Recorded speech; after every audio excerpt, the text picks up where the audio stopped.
قابل احترام اور قابل صد احترام اللہ جل جلالہ عم نوالہ ہمارے اس جمع ہونے کو اس میں خالص دین کی نسبت اللہ اسے قبول فرماوے، اور اس کا جو مقصد جمع ہونے کا اصل مقصد تو جیسے لڑکے لڑکی کی شادی ہوتی ہے تو دونوں خاندان والے مہینوں دونوں کے حال چال لیتے ہیں، لڑکا کیسا ہے، لڑکی کیسی ہے، اس کی ننیال، اس کی ددیال، کیا کرتا ہے، کیسے ہیں، مہینوں سر جوڑ کر بیٹھتے ہیں۔ اس کے بعد پوری شادی کا خلاصہ، کیا لینا، ولیمہ کیسے کرنا، کیا لینا، کیا دینا، اور کیا کیا ہوتا ہے، اس ساری شادی کا خلاصہ ان دونوں میاں بیوی کا گھر آباد ہو جائے، ان کی نسلیں چلے، اور نسلوں میں ماں باپ کی آنکھوں کی ٹھنڈک اور دنیا آخرت کے اعتبار سے صلاح و فلاح والی زندگی والے وجود میں آئے، یہ ساری شادی کا خلاصہ ہے۔ ہمارا یہ اجتماع، اس کی یہ جو تاریخیں تھی مہینوں پہلے، اللہ جزائے خیر دے، اللہ جزائے خیر دے، ساتھیوں نے اپنی اپنی جگہوں پر، اپنے حلقوں میں، اپنی مسجدوں میں، اپنے شہروں میں، اپنی جگہوں پر خوب محنت کی، تشکیلیں بھی کی، اعمال بھی کیے، دعائیں بھی مانگی، روزے بھی رکھے اور اعتکاف بھی کیے۔ اس سب کے نتیجے میں یہ مجمع جمع ہوا ہے۔ تو آخر یہ مجمع کیا چاہتا ہے، یہ کیوں جمع ہوئے ہیں؟ اس ساری دوڑ دھوپ اور ساری چلت پھرت سے کہ جیسے وہ شادی کا خلاصہ دونوں لڑکے لڑکی کا، دنیا کا اور آخرت کا گھر آباد ہو جائے، ہماری اس پوری کہنا، سننا، کرنا، کرنے والے تیار کرنا، اس سب کا خلاصہ سب کے آخرت بن جائے۔ ہم سب اسی کے لیے جمع ہوئے، اس لیے کہ حضور اکرم صلی اللہ علیہ وسلم نے قسم کھا کے فرمایا، قسم کھاتا ہوں ذات کی جس کے قبضے قدرت میں میری جان ہے، مرنے کے بعد دو سے تیسری کوئی جگہ نہیں ہے، یا جنت یا جہنم۔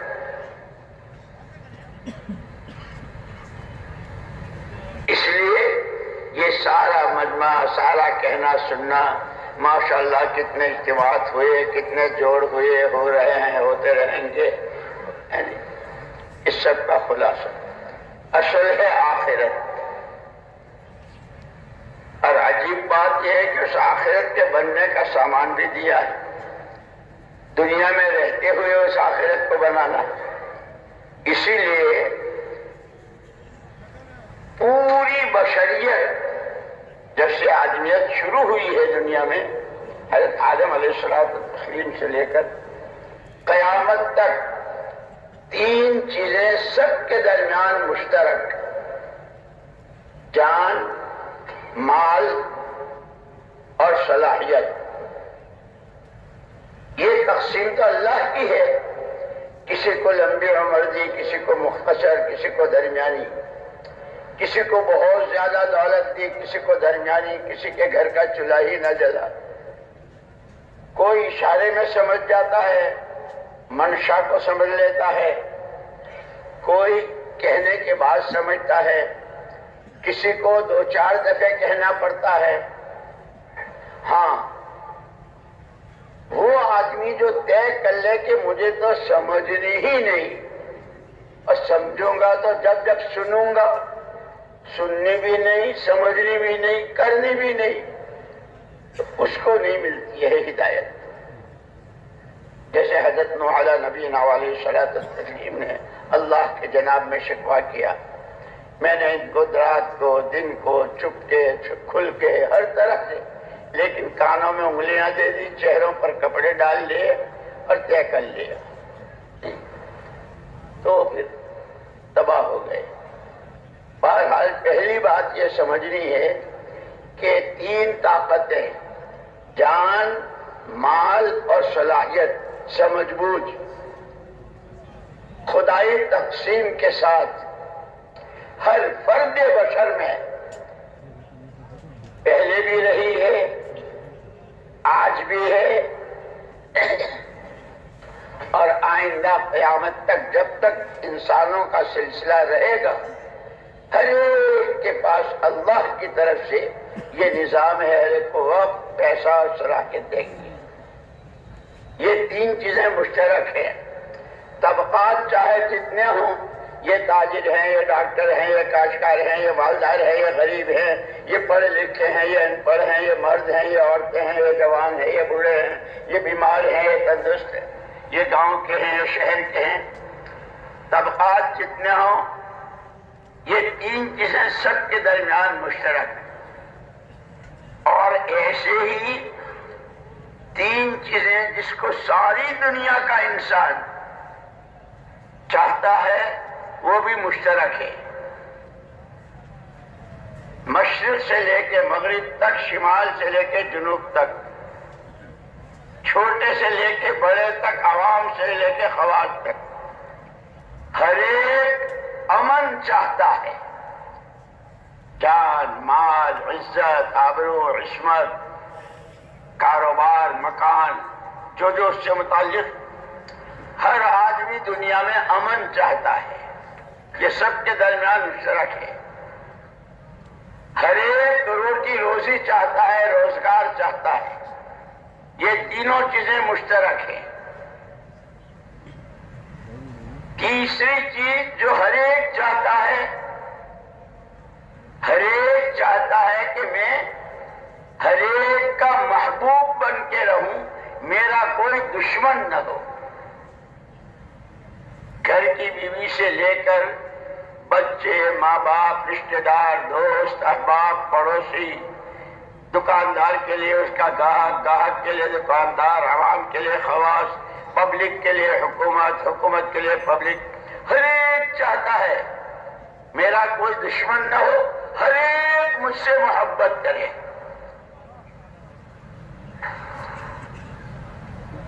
یہ تینوں چیزیں سب کے درمیان مشترک ہیں۔ واہ رے واہ، اللہ پاک، اللہ پاک، کیا کہنے آپ کے، کیا کہنے۔ ان تینوں چیزوں کے لیے، جان، مال اور صلاحیت پر اللہ نے انسانوں کو اختیار دیا ہے۔ ہم نے تمہیں زندگی دی، بولنے کو زبان دی ہے، سننے کو کان دیے ہیں، ہاتھ پیر اور جسم کے یہ سارے اعضاء، کوڑی سے لے کے کروڑوں اربوں خربوں تک، اور سمجھ بوجھ میں عقل و خرد، سمجھ بوجھ کہ جو جانور کو نہیں دی وہ انسان ہی کو دی ہے، صرف عقل، اور اس کے استعمال پر اختیار دیا ہے۔ آج تک دنیا میں جہاں جہاں جس لائن سے امن آیا، برکتیں آئی، رحمتیں آئی، تائیدیں آئی، روزگار میں برکت ہوئی، آپس میں محبتیں ہوئی، دنیا جنت نشان بنی، تاریخ اٹھا کر دیکھ لو اور سیرت کا مطالعہ کرو، جب بھی یہ تینوں چیزیں اپنے صحیح رخ پر استعمال ہوئی ہیں، جان، مال اور صلاحیت، دنیا میں جب کبھی فساد، بگاڑ، جنگیں، لڑائیاں اور بڑے بڑے حالات، اگر آپ اس کا تجزیہ کریں گے، خلاصہ نکالیں گے کہ بدامنی ایسی کہ آدمی اپنے گھر میں امن سے نہیں رہ سکتا، روزگار کہاں، محبتیں، بیٹے باپ سے، باپ بیٹوں سے، بھائی بھائی سے، بیوی شوہر سے، ایک دوسرے کے دشمن، اور ہوتے ہوتے کہ آدمی خود اپنی جان کا دشمن بن کر خود ہی ہلاک ہو رہا ہے۔ یہ واقعات بھی دنیا میں ہوئے۔ یہ سب نتیجہ ہے جب یہ تینوں طاقتیں غلط استعمال ہوئی ہیں اپنی منمانی سے۔ حضور اکرم صلی اللہ علیہ وسلم سے پہلے بھی انسانیت تھی، لوگ تھے جس زمانے کو، پورے زمانے کو زمانے جاہلیت، اس زمانے کے لوگوں کو جاہل، ان کے پاس بھی یہ تینوں طاقتیں تھیں اور انہوں نے بھی اس کو استعمال کیا۔ اور کیسا استعمال کیا؟ اللہ اکبر! قربان جائیں حضور پاک صلی اللہ علیہ وسلم کے، چونکہ مخلوق پوری کی پوری اللہ کا کنبہ ہے۔ حدیث پاک میں ہے الخلق عیال اللہ، مخلوق پوری اللہ کا کنبہ ہے۔ احب الناس الی اللہ، اس پورے کنبے میں اللہ کو سب سے زیادہ محبت اس بندے بندی سے جو اس کے کنبے کے لوگوں کو نفع پہنچاوے۔ اس لیے اس کے فضائل بیان کیے، بھوکے کو کھلایا، پیاسے کو پلایا، ننگے کو پہنایا، بیمار کی دوا دارو کی، کسی کو راستہ بتایا، کسی کے دشہرے کے دکھ میں کام آئے۔ حدیثوں میں اس کے کیسے فضائل! اللہ اکبر!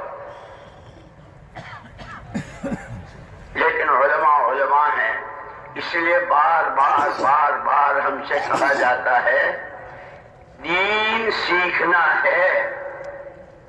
اور ظاہر بات ہے کہ سیکھنا کہاں ہوگا؟ بھئی ڈاکٹری سیکھنی ہے تو وہ ڈاکٹری کا جو میڈیکل کالج ہوتا ہے، کاشتکاری کے لیے ایگریکلچر، انجینئرنگ کے لیے اس کا کالج، ہر چیز اپنی جگہ سیکھی جاتی ہے۔ دین دینداروں سے سیکھا جائے گا جن کے پاس دین ہے، جن کے پاس دین کا علم ہے، جو کیسے، اللہ اکبر، ایسے جزیات بیان کیے ہیں علماء نے کہ آدمی حیران رہ جائے۔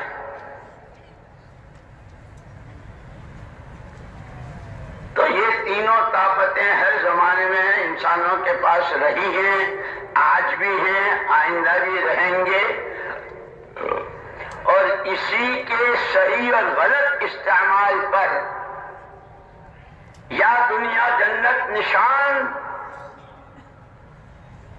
یا جہنم قضا۔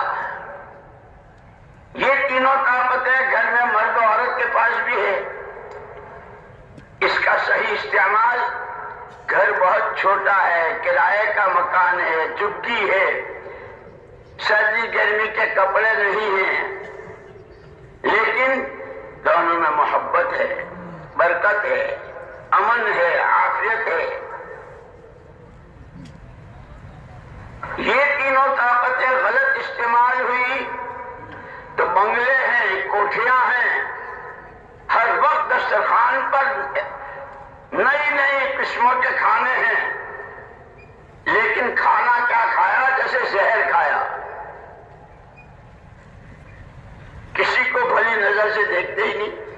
گھر میں خود گھر جہنم قضا بنا ہوا ہے۔ اسی لیے حضور اکرم صلی اللہ علیہ وسلم کو دو ذمہ داریاں دی تھی، اور میں نے عرض کیا کہ 600 سال تک، جیسے ہمارا اور آپ کا عقیدہ ہے کہ حضرت عیسیٰ ابن مریم علیہ السلام کو اللہ پاک نے زندہ آسمان پر اٹھا لیا، روئے زمین پر کوئی نبی، کوئی پیغمبر نہیں تھا۔ جب سے انسانیت کا سلسلہ شروع کیا اللہ پاک نے، ان کی جانیں، ان کے مال، ان کی صلاحیتیں ان کے لیے وبال نہ بنے، ان کے لیے میری پکڑ کا سبب نہ بنے، یہ جہنم کے کندن نہ بنے، اس لیے پہلے ہی دن سے ان انسانوں کی رہبری کے لیے اللہ پاک نے اچھا کیا ہے، برا کیا ہے، صحیح کیا ہے، غلط کیا ہے، حق کیا ہے، ناحق کیا ہے، عدل و انصاف کیا ہے، ظلم و ستم کیا ہے، اس کو بتلانے کے لیے اللہ پاک نے پہلے ہی دن سے نبیوں اور پیغمبروں علیہ الصلوۃ والتسلیمات کا سلسلہ شروع کیا۔ نبی آتے تھے، وہ اللہ کا تعارف کراتے تھے، اللہ کی قدرت، وہ کیسی قدرت والے ہیں، ان کے خزانے، ان کی عطا، جو وہ ناراض ہوتے ہیں تو پھر ان کی پکڑ دونوں سمجھائے۔ اس لیے ہم کہتے ہیں قرآن جو نازل ہوا تو شروع میں قرآن میں فضائل کی لائن کا قرآن اترا ہے، مسائل کی لائن کا قرآن تو مدینہ پاک کی زندگی میں آیا ہے، حلال حرام جائز ناجائز یہ سارے مسئلے مسائل، اور پھر وہ عرفات کے میدان تک رہا۔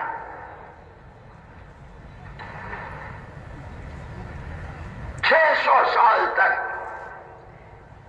یہاں تک لکھا ہے مؤرخین نے کہ اس وقت کی جہالت، اس کو تعبیر کرنے کے لیے ہمارے پاس ڈکشنریوں میں، لغت میں کوئی لفظ نہیں ہوتا تھا کہ جس سے ہم اس کی تعبیر کریں۔ جہالت کی آخری حد، اسی لیے کہا ہے علماء نے کہ آدمی کا سب سے بڑا گناہ جو ہے وہ جہالت ہے۔ یہ ہماری ساری محنت آخرت بنے، دیندار بنے، دین پھیلے، تو اس سے پہلے تو اس کا دین کیا علم حاصل کرنا ضروری ہے۔ اس کو فرض، ہر ایک کے ذمہ دین سیکھنا فرض کیا ہے۔ طلب العلم فریضۃ علی کل، ہر ایک کے ذمہ علم کا حاصل کرنا، کیا حلال کیا حرام کیا جائز، اور پھر زندگی کے شعبے بتلائے، دینی زندگی کے شعبے بھی بتلائے، دنیاوی زندگی کے شعبے بھی بتلائے، عقائد، عبادات، معاملات، رہن سہن، معاشرت، اخلاق، یہ دینی زندگی کے، کھانا پینا، پہننا اوڑھنا، کاروبار، شادی بیاہ، غم خوشی، یہ دنیاوی زندگی کے شعبے۔ ان تمام شعبوں میں حضور اکرم صلی اللہ علیہ وسلم کی بعثت سے پہلے جو جہالت کا تھا، نہ اللہ کو جانتے تھے، نہ نبی کو، نہ آخرت کو، مرنا ہے، اللہ کو منہ دکھا، کسی چیز کا تصور نہیں ہے ان کے ہاں۔ جیو مرو جیو مرو، اور کھانے کو مردار کھاتے تھے، کھانے کو تھا نہیں، بھوکے ننگے، رہنے کو مکان نہ، پہننے کو چسرا۔ واہ رے واہ، اللہ کو حضور پاک صلی اللہ علیہ وسلم والے دین مبارک کی، اور وہ دین جب زندگیوں میں محنت کر کے آئے گا، اس محنت کی کتنی طاقت ہے، اس کا کیا اثر ہے، اس پر کتنے اجر و ثواب ہیں، یہ بتلانا تھا۔ تو اللہ نے سب سے پہلے، آپ کون کہ آپ کو تو کوئی بیان کر ہی نہیں سکا، سیرت پر کتنی کتابیں لکھی گئی، سیرت کے کتنے جلسے ہوئے اور کتنے ہو رہے ہیں، لیکن بعد از خدا بزرگ تو یہ قصہ مختصر۔ اما جان حضرت عائشہ صدیقہ رضی اللہ تعالی عنہا کے پاس صحابہ کی جماعت آئی، اما جی ہاں بیٹو، قرآن کہتا ہے وَإِنَّكَ لَعَلَىٰ خُلُقٍ عَظِيمٍ، پیارے پیغمبر صلی اللہ علیہ وسلم آپ تو بہت بلند با اخلاق ہیں۔ اما جی حضور کے پوچھا الا تتلون القرآن، تم لوگ قرآن نہیں پڑھتے ہو؟ اما قرآن تو پڑھتے ہیں۔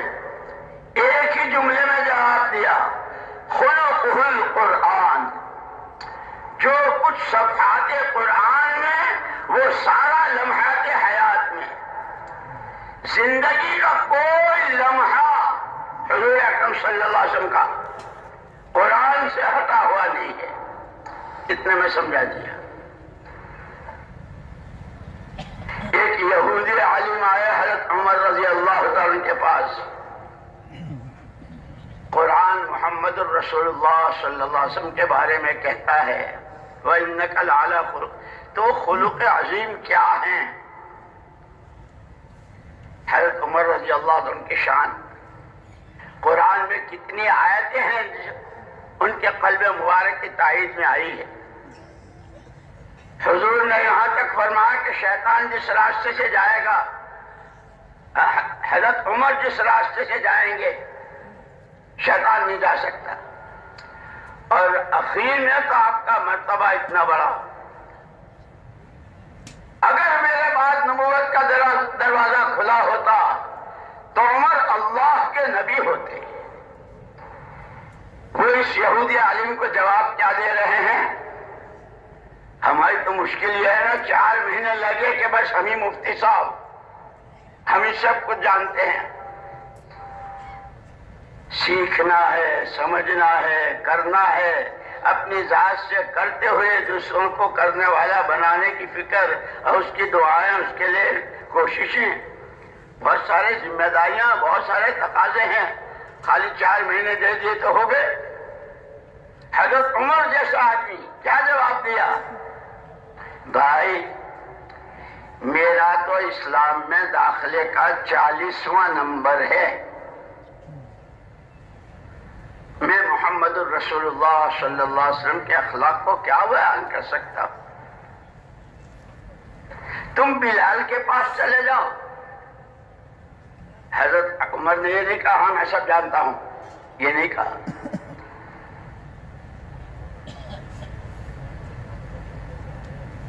جبکہ سارا مدینہ گواہی دے رہا ہے، جب ایک موقع آیا تھا اور دعا مانگی تھی اور آسمان سے بارشیں ہوئی تھی اور بادلوں میں سے آواز آئی تھی عطاک الغوث ابا حفص، اس سے پہلے جو خواب دیکھا تھا اس کی تعبیر میں کے لیے مسجد نبوی میں سب کو جمع کیا تھا، اور اس وقت حضرت عمر نے پوچھا تھا یہ بتاؤ اتنے دنوں سے تم مجھے دیکھ رہے ہو، میں تمہارے درمیان ہوں، میری کون سی چیز حضور پاک صلی اللہ علیہ وسلم والی زندگی سے ہٹی ہوئی ہے؟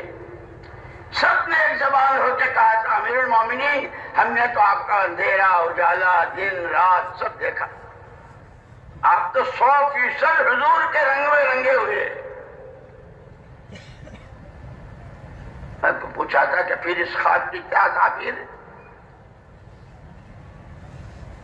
خواب میں حضور اکرم صلی اللہ علیہ وسلم نے ایک صحابی سے فرمایا تھا اسے عمر کو کیا ہو گیا، اسے عمر کو کیا ہو گیا؟ اسی پر سارا مدینہ امنڈ کر آیا تھا، اور اس پر مولانا اشرف صاحب رحمۃ اللہ علیہ فرماتے تھے امت کو تو حضور نے مسجد والا ہی بنایا تھا، سورج میں چلا لگا تو مسجد، چاند میں لگا تو مسجد، بارشیں رک گئی تو مسجد، ہوائیں تیز چلی تو مسجد، اپنی کوئی ضرورت گھر کا چولہا بجھا تو مسجد۔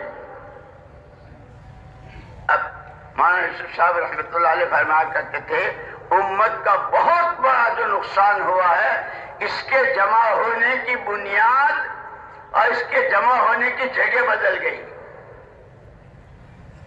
یہ جمع ہوا کرتی تھی الصلاۃ جامعۃ، نماز تیار ہے، بھئی فجر تو پڑھ لی، ظہر کا وقت ہوا نہیں ہے، اب کون سی نماز؟ کہ کوئی بہت اہم مسئلہ ہے، سارا مدینہ امٹ کر آ جاتا تھا۔ امت کے جمع ہونے کا عنوان نماز، امت کے جمع ہونے کی جگہ مسجد۔ اب مارکیٹ، آفس آفس، دفتر، کارخانے اور سیر و تفریح اور پتہ نہیں کیا کیا، کہاں کہاں ولیمے پر، منگنی پر، اور اب تو ہے کچھ حاجی صاحب کے ہاں اگر کوئی پوتا ہوا بہت تمناؤں کے بعد تو اس کے ختنے میں بھی جا رہے ہیں خاندان کا۔ ختنہ یوں کہہ رہے ہیں کہ جب آدمی اپنی صلاحیت کو صحیح استعمال نہیں کرتا ہے تو نہ جانے کہاں کہاں استعمال کرتا ہے اور کیا کیا ہوتا ہے۔ خیر حضرت عمر رضی اللہ عنہ فرمایا بلال کے پاس چلے جاؤ۔ وہ پہلے دن سے، اور انہوں نے حضور کی محبت میں اور حضور کی اطاعت میں جتنی مار کھائی ہے اور جو کچھ ہوا ہے وہ بتائیں گے۔ حضرت بلال کے پاس آئے، وہ یہودی عالم، آپ بتائیے حضرت بلال رضی اللہ عنہ تواضع کیسی تھی ہر ایک میں، یہ نہیں کہ بس چلہ کیا دیا اور 4 مہینے اور 7 مہینے کے بعد تو سیدھے منہ بات ہی نہیں کرتے ہیں۔ میں جانتا ہوں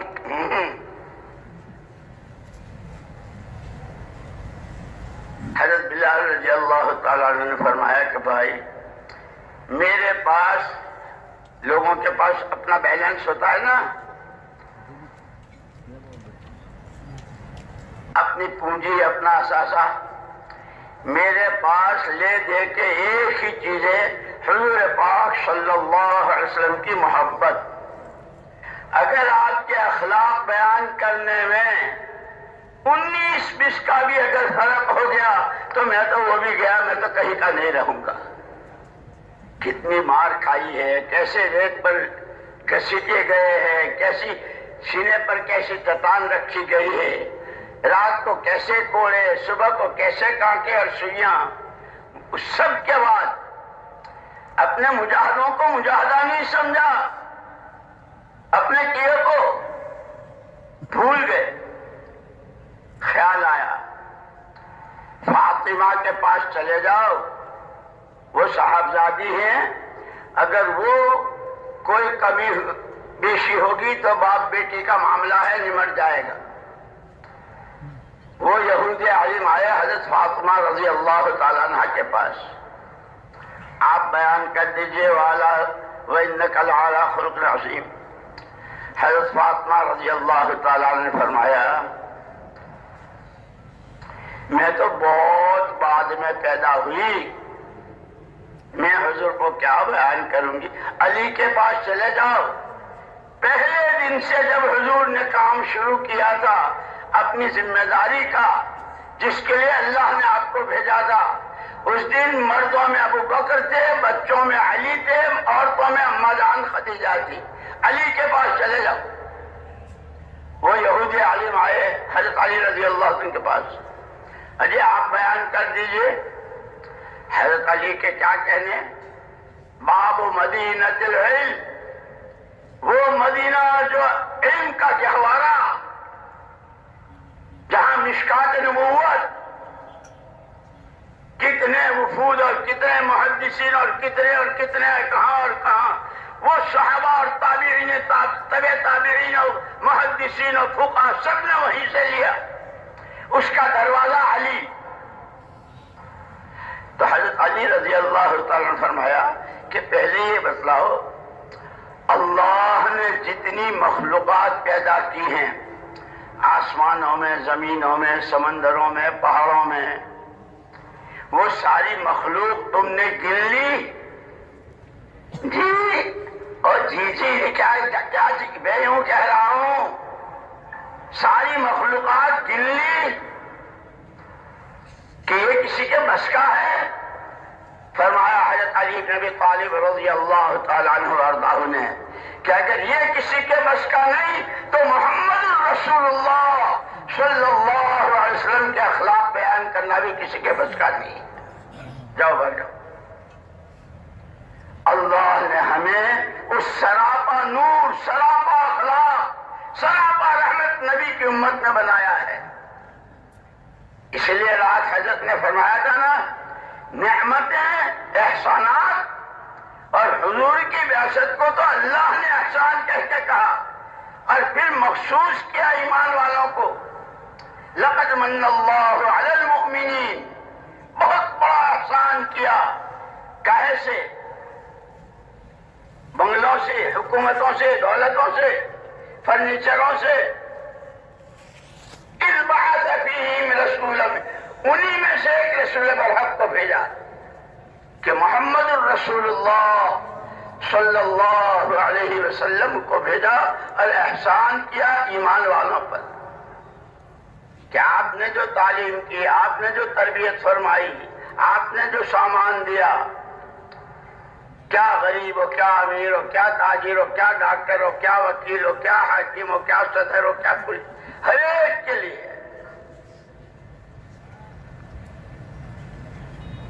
عرض میں نے کیا کہ یہ تین طاقتیں، جان، مال اور صلاحیت، ہر زمانے میں تمام انسانوں کے درمیان مشترک رہی ہے۔ کمی بیشی یہ اللہ کی تقسیم، اس کی تقسیم میں کوئی دخل نہیں دے سکتا۔ اس پر اختیار، ان تینوں طاقتوں کو صحیح استعمال کرو یا غلط، اس کے نتائج بتلا دیے۔ تمہاری زبان کا ایک بول، ہم نے تمہیں جان دی ہے، ہم نے تمہیں منہ میں زبان دی ہے، لا الہ الا اللہ محمد الرسول اللہ، جنگل بیابان میں، اوپر آسمان، نیچے زمین، چاروں طرف پہاڑ اور ریگستان، اگر کوئی بندے خدا اس کلمے کو پڑھتا ہے تو اس کلمے کے الفاظ، اس کی طاقت اتنی ہے کہ آسمانوں کو چیرتا ہوا عرش الہی کے سامنے جو نورانی ستون ہے اسے حرکت میں لاتا ہے۔ خود اللہ اس سے کہتے ہیں تھم جا، رک جا۔ کیسے رکوں؟ وہ کلمہ پڑھنے والے کی بھی بخشش نہیں ہوئی، اللہ کہتے ہیں میں نے اس کی بخشش کر دی۔ یہ تو اس کے الفاظ کی طاقت ہے، اس کلمے والی زندگی۔ اسی لیے قربان جائیں کالی کملی والے کے، قربان جائیں کالی کملی والے کے۔ پہلے ہی دن ایھا الناس قولوا لا الہ الا اللہ تفلحوا، پہلے دن کی پہلی پکار، تفلحوا کہہ کے کہ فلاح و بہبود کی، صلاح و فلاح کی، دنیاوی اخروی، دینی دنیاوی، جتنی قسمیں تم سوچ سکتے ہو فلاح و بہبود کی، وہ اس کلمے میں چھپی ہوئی ہے۔ جیسے کھجور کی گٹلی کتنی ہوتی ہے؟ ایک پوروے کے برابر۔ جامن کی گٹلی کتنی ہوتی ہے؟ پوروے کے برابر۔ کہ اس میں کتنے باغ؟ لاکھوں باغات، کروڑوں اربوں کھربوں ٹنوں کھجوریں دنیا کتنی کھا چکی، کھا رہی ہے، اور آگے کیا وہ ایک گٹلی۔ یہ تو سمجھانے کے لیے لا الہ الا اللہ یہ تمہاری دنیا کو جنت نشان بنا دے۔ تم دنیا میں ایسے رہو جیسے جنت میں، کسی طرح کا کوئی خوف، نہ کسی طرح کی کوئی دہشت، نہ کسی طرح کی کوئی بدامنی۔ روزی تمہارے لیے، برکتیں تمہارے لیے، رحمتیں تمہارے لیے۔ اور سکرات کیسی؟ من کان آخر کلامہ لا الہ الا اللہ، وہ جو ہمیشہ ہمیش کی آخرت، جس کے لیے سارا مجمع ہماری آخرت بنے، اسی کے لیے یہ اجتماع، اور اسی پیغام کو لے کر عالم کی 4 سمتوں میں پھرنا، وہ سارا اس میں چھپا ہوا ہے۔ تمام کلمہ گوؤں کی جنتیں اور جنتوں کی وہ حوریں، وہ غلمان، وہ ان کے پوشاک، وہ ان کے کھانے، وہ اللہ سے قرآن سننا، وہ جنت جنت کی خوشبوئیں، وہ سب اسی میں چھپا ہوا ہے، وہ اسی میں چھپا ہوا ہے۔ کیا کھجور کی گٹلی میں باغات چھپے ہوں گے؟ تمام انسانوں کی عزت، کامیابی، فلاح و بہبود جو جس لائق کسی سوچے سب اس میں چھپا ہوا ہے۔ یہ پہلے دن کی پہلی پکار، اور ہم سے کہنے کو کہا، اس لیے کہا کہ دن میں کم سے کم 100 دفعہ لا الہ الا اللہ کہہ لیا کرو، کم سے کم 100 مرتبہ لا الہ الا اللہ، لا الہ الا اللہ، لا الہ الا اللہ محمد الرسول اللہ۔ مزدوری کرنے والا، سڑک کی صفائی کرنے والا،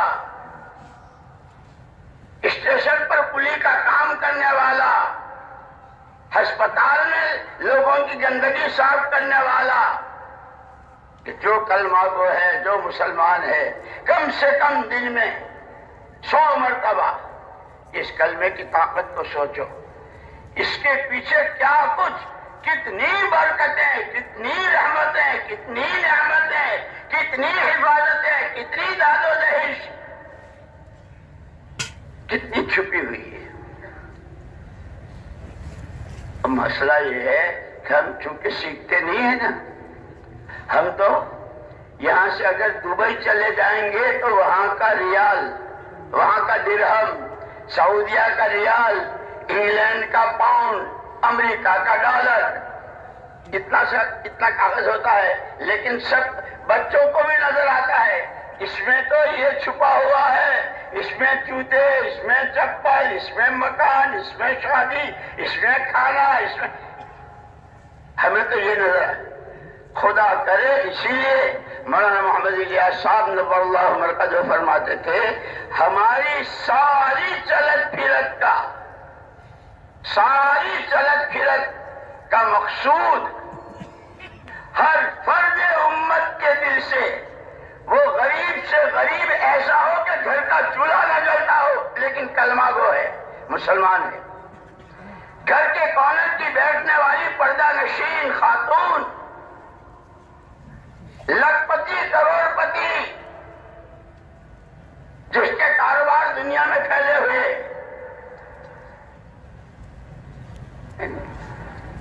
کہ سب کے لیے کہا، قولو، حضور فرما رہے ہیں، کہو۔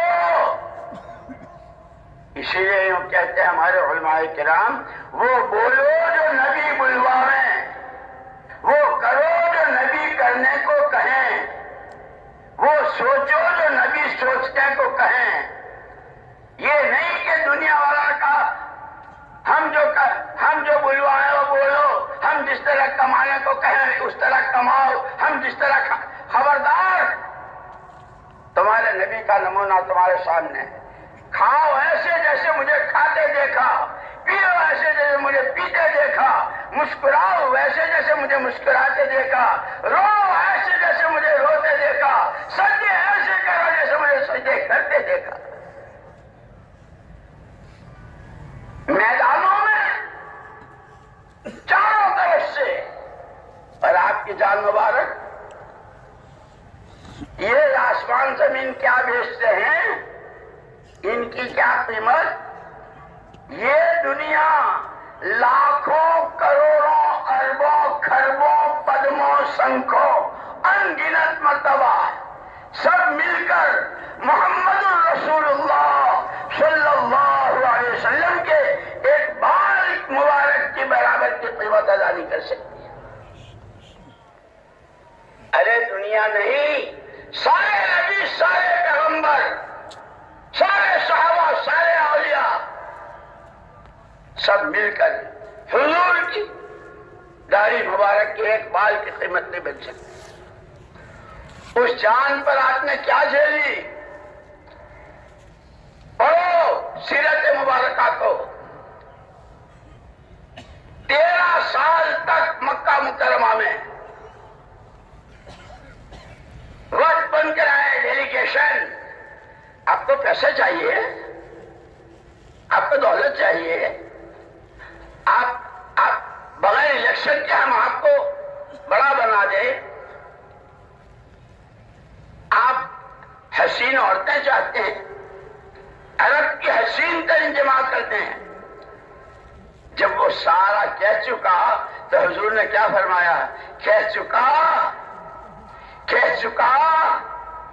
سن، یہ دولتیں، یہ سرداری اور یہ آسمانی دنیا میں جا کر شمس و قمر کے انڈے، ایک ہاتھ میں چاند ایک میں سورج، ایک پلک جھپکنے کے برابر جس کام کے لیے اللہ نے مجھ کو بھیجا ہے اس سے نہیں رک سکتا۔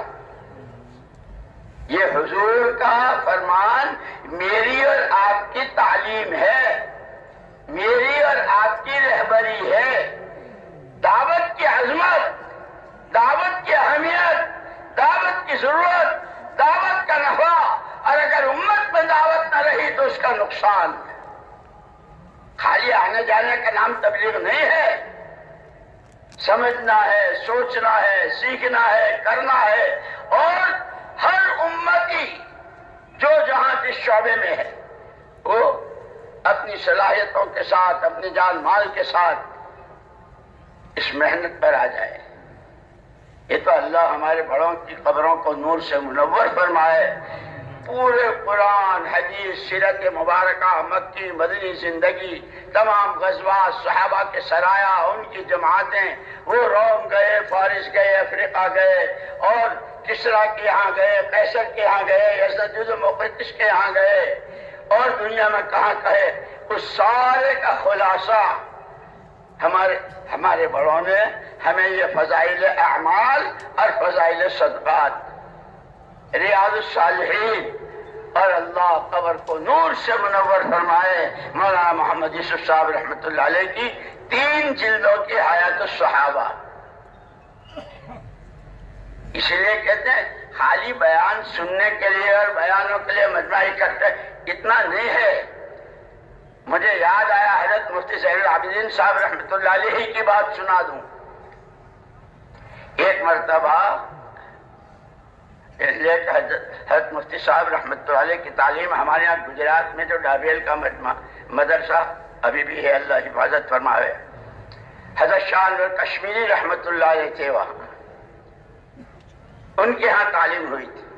خیر وہاں سے فارغ ہوئے، پھر اس کے بعد امرتسر، اور پھر ایک مسجد کے خطیب اور امام، لیکن آتے جاتے تھے۔ ایک مرتبہ بنگلے والی مسجد میں آئے مولانا الیاس صاحب رحمۃ اللہ علیہ کی زندگی میں، تو ہم چونکہ ذہن یہی بنا تھا کہ بھئی اگر مسجد میں جا رہے ہو تو جہاں جو عمل ہو رہا عمل میں شریک ہو جاؤ، ادھر ادھر کی گپ بازی مت کرو۔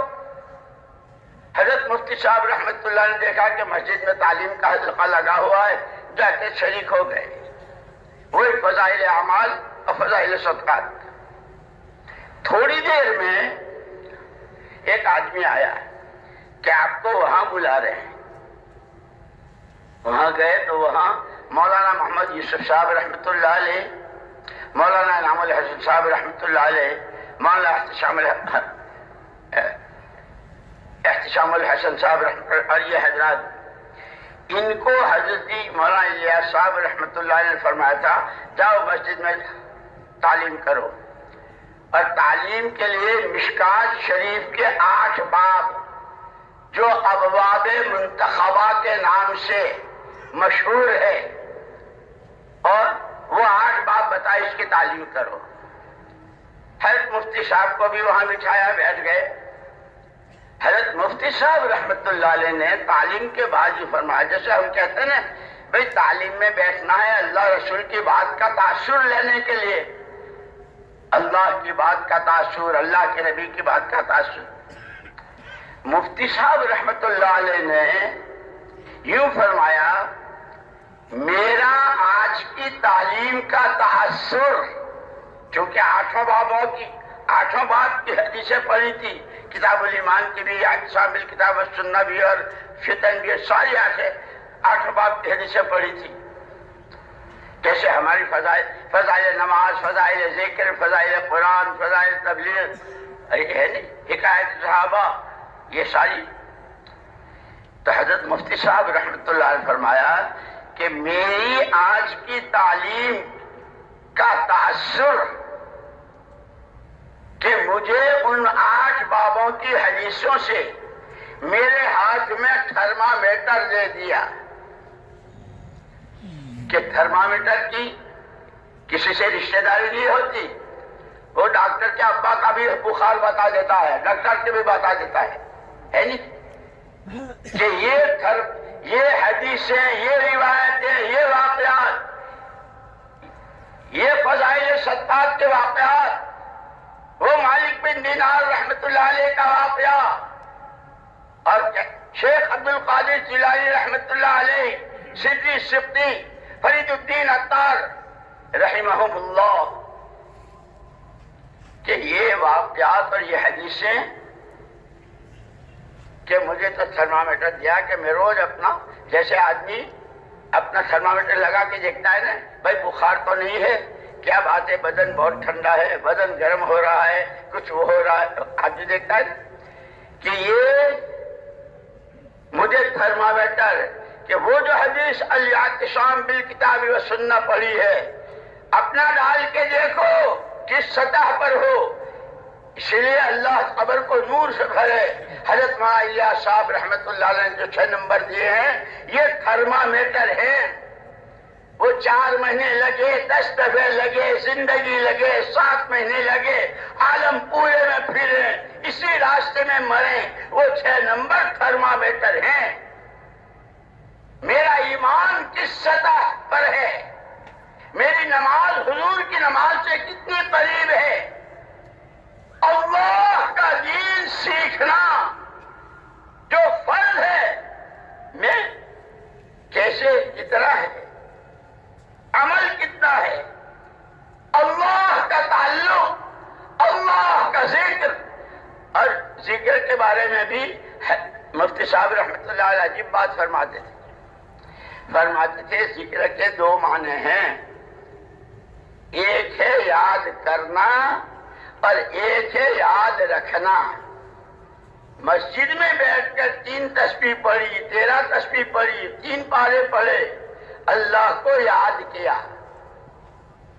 مسجد سے باہر نکلے، جن چیزوں کے دیکھنے کو قرآن نے، حدیث نے، شریعت نے منع کیا ہے، جب وہ چیز سامنے آئی، اللہ کوئی دیکھے نہ دیکھے، میں جس اللہ پر ایمان رکھتا ہوں وہ بصیر ہے، وہ سمیع ہے، وہ علیم و خبیر ہے. کہ اس کو کہتے ہیں اللہ کو یاد رکھنا. دکان میں ہو تو، آفس میں ہو تو، کالج میں ہو تو، حکومت کے کسی عہدے پر ہو تو، کروڑوں کے ڈھیر میں ہو تو، اور گھر کا چولہا نہ جلا ہو تو، جس اللہ پر میرا ایمان ہے اس کی ذات و صفات. اس لیے میرے دوستو ہمارا سارا مطلب فضائل کی کتابیں کتنی دفعہ سنی ہوگی، اور اسی میں ماشاءاللہ ایسے کہ جب بیان کرنے کھڑے ہوتے ہیں تو اگر دوسرا نمبر نماز بیان کرنا شروع کرے تو کسی اور کا نمبر ہی نہیں آ سکتا. ایمان اس خالی بیان کرنا نہیں، اصل طوبى لمن شغله عیبه عن عیوب الناس. حضور پاک صلی اللہ علیہ وسلم فرماتے ہیں خوش نصیب ہے، خوشخبری ہے اس بندے کے لیے جو اپنی کمیوں کو دیکھتا رہے.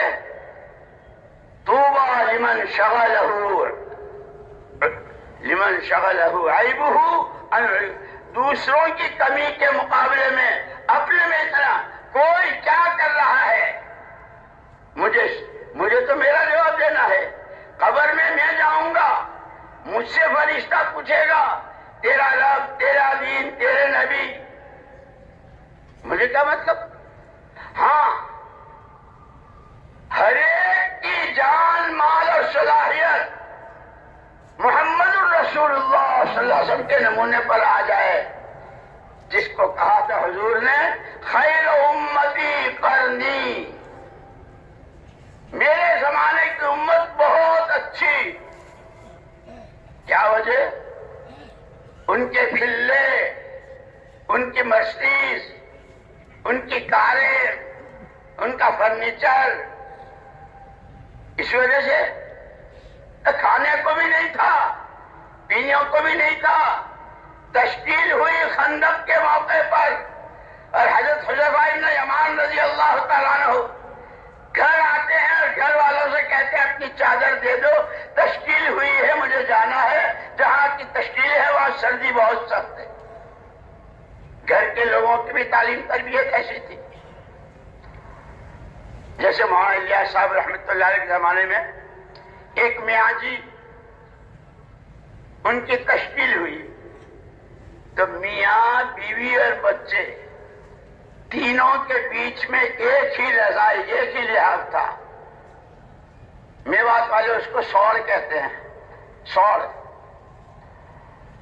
بیوی نے یوں کہا کہ تو جا رہا اللہ کے راستے میں، مسجدیں کہیں کھلی کہیں بند، کہیں سردی زیادہ، یہ سوڑ تو لے جا، میرے پاس بچے ہیں، میں صبح کو تو روز اللہ پاک سورج نکالتے ہیں، ہم تاپ لیں گے سورج کی گرمی سے، بچوں کو جنگل بھیج دوں گی، وہ کانٹے لے آئیں گے، رات کو اس سے تاپ کر ہم رات کو نکل لیں گے۔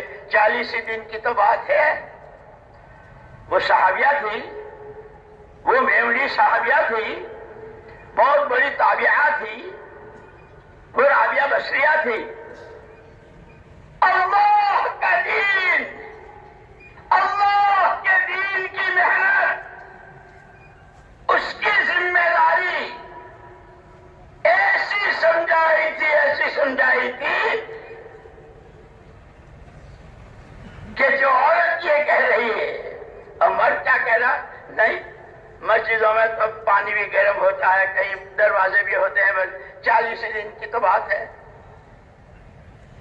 ہم تو نخرے کرتے ہیں، نخرے 4 مہینے کے لیے۔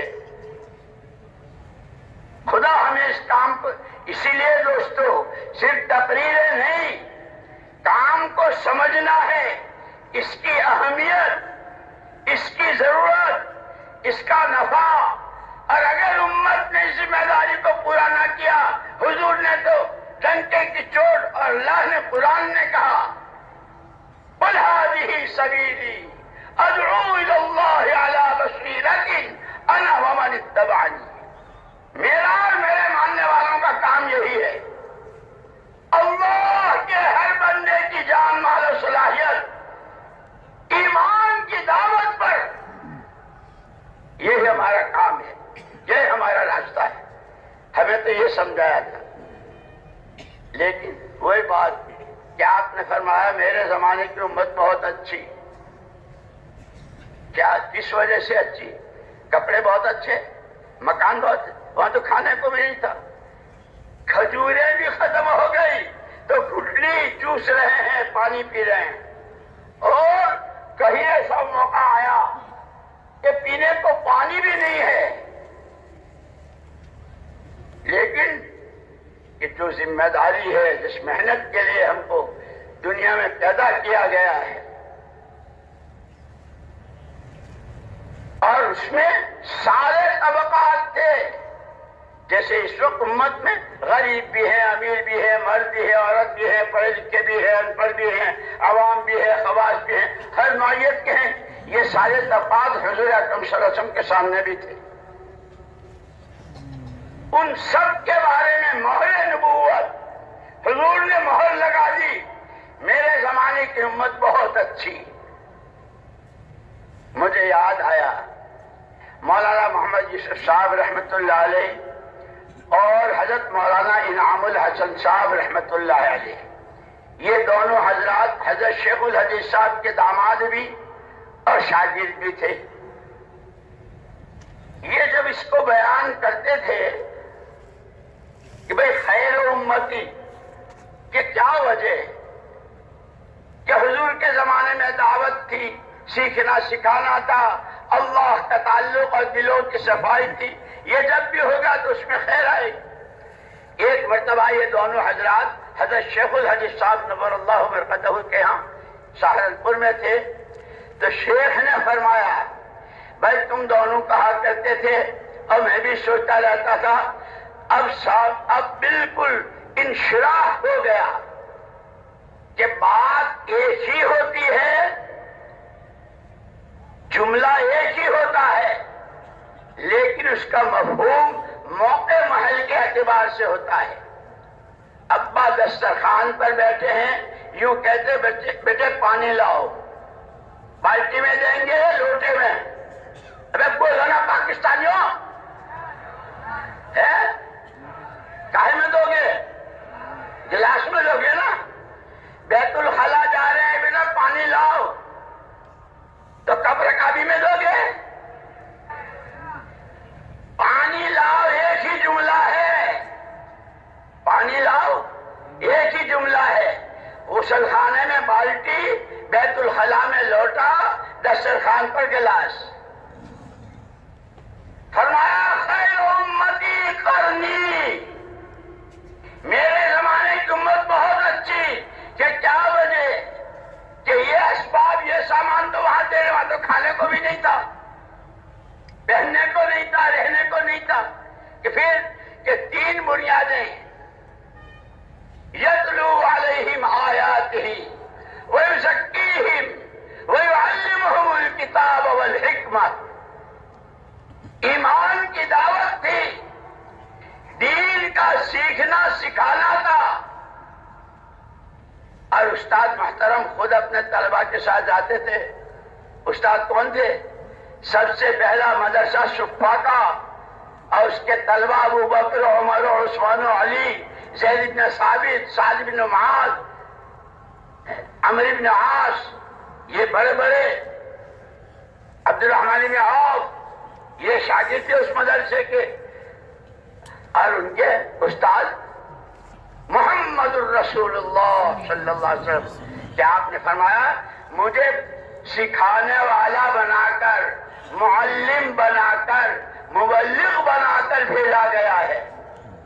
استاد شاگرد, بدر میں بھی استاد شاگرد دونوں ساتھ ہیں, احد میں بھی ہیں, خندق میں بھی ہیں, اور تبوک میں بھی ہیں. اسی لیے یہ کہتے ہیں خالی سن لینا, بیان کر لینا, جلسے کر لینا نہیں. یہ تھرمامیٹر ہیں, ہم میں سے ہر ایک اپنا ٹیمپریچر دیکھے. اس محنت کے لیے جان و مال کی قربانی, اس کے لیے اپنے آپ کو تھکانا, اس راہ کی موت مانگنا. اللہم ارزقنی شہادتا فی سبیلک واجعل موتی فی بلد نبیک صلی اللہ علیہ وسلم. حضرت عمر یہ دعا مانگا کرتے تھے. یہ ساری باتیں صرف سن لینے, بیان کر لینے کی نہیں, اپنا ٹیمپریچر دیکھنا ہے.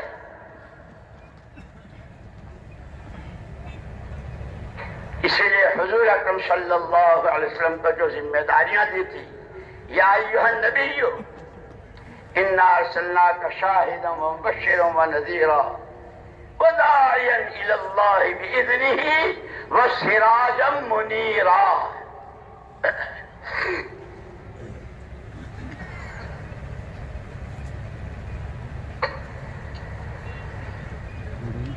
پیارے نبی صلی اللہ علیہ وسلم, ہم نے آپ کو گواہ بنا کر, داعی اللہ بنا کر, کہ آپ کو خود کو دعوت کا کام کرنا ہے, اور آپ کی حیات بابرکت بہت مختصر, اپنی حیات بابرکت میں ایک مجموعہ ایسا تیار کر کے دنیا سے جانا ہے, جن کی جان, جن کا مال, جن کی صلاحیتیں, جن کا اندرون, جن کا بیرون, جن کا قلب و قالب, جن کا جسم و روح, اور ان سے متعلق جتنی چیزیں ہیں وہ 100% آپ کے سانچے میں ڈھلے ہوئے ہوں.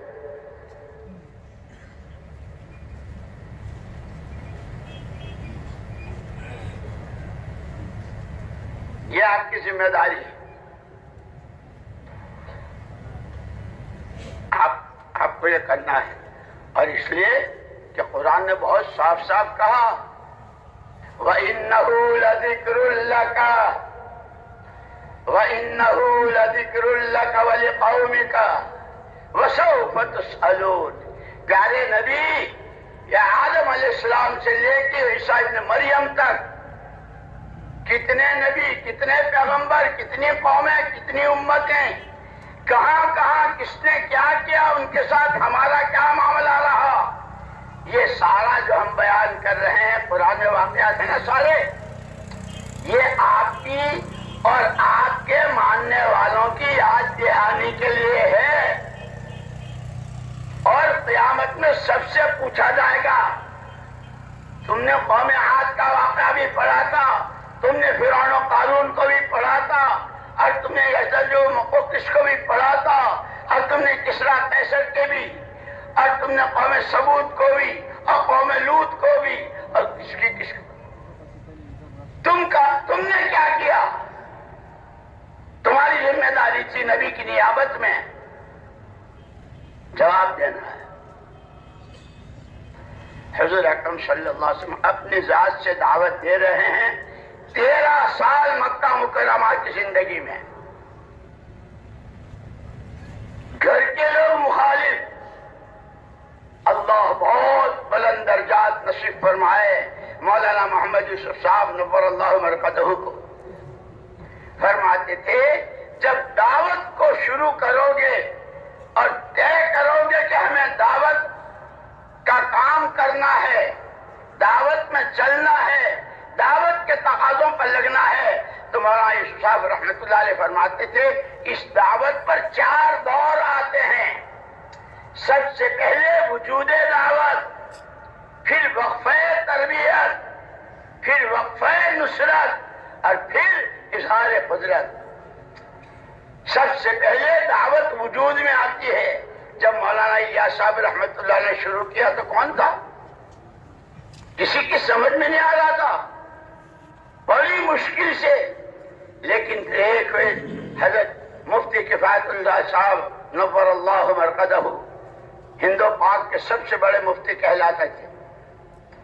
مولانا الیاس صاحب رحمۃ اللہ علیہ نے جب حج سے واپس آئے تو یہ پیش کیا کہ اس طریقے سے لوگ اپنے گھروں سے نکلیں، 3 دن کے لیے کھانا پینا اپنا ہو، خرچہ اپنا ہو، اور کسی کی کوئی بات کڑی ہوئی ہو تو اس کو برداشت کرے.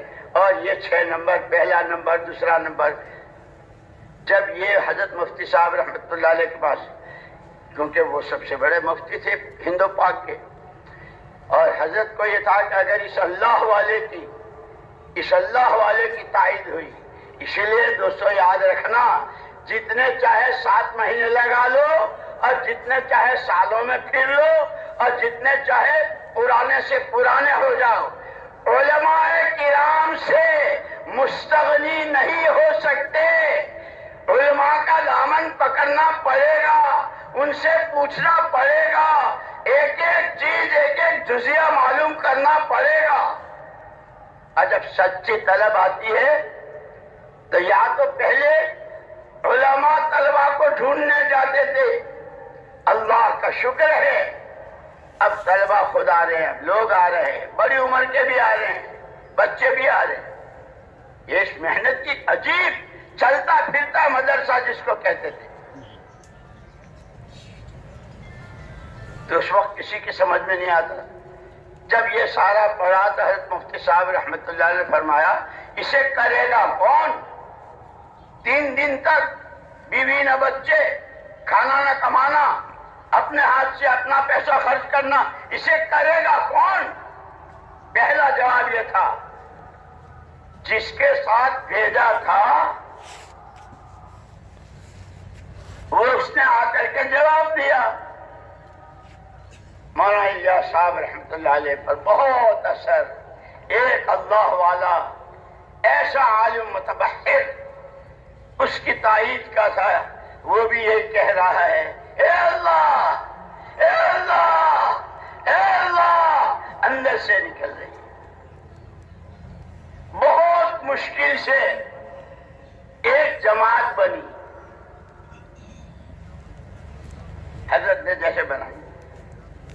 اس جماعت کو بھیجا حضرت مفتی صاحب رحمۃ اللہ علیہ کے پاس، اور یوں کہا تھا دیکھو وہ بہت بڑے عالم ہیں، ادب کے ساتھ رہنا، اور تمہاری ملاقات پر پہلا جملہ جو ان کی زبان سے آوے وہ یاد رکھنا اور آ کے مجھے سنا دینا.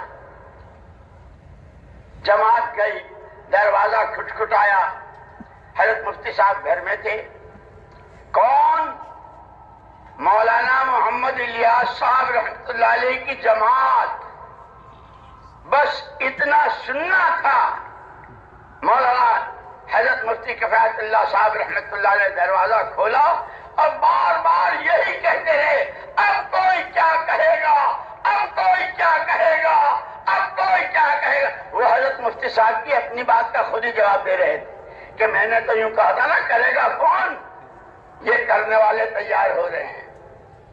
اسی لیے مولانا یوسف صاحب رحمۃ اللہ علیہ فرماتے تھے جب دعوت کے کام کو اپنا کام بناؤ گے، جس کا پہلا بول لا الہ الا اللہ، جس میں پوری بشریت کی دنیا آخرت کے تمام مسائل کا حل چھپا ہوا، جب اس کو طے کرو گے تو سب سے پہلے اس کے وجود میں آنے کا دور آئے گا. کوئی سننے والا نہیں.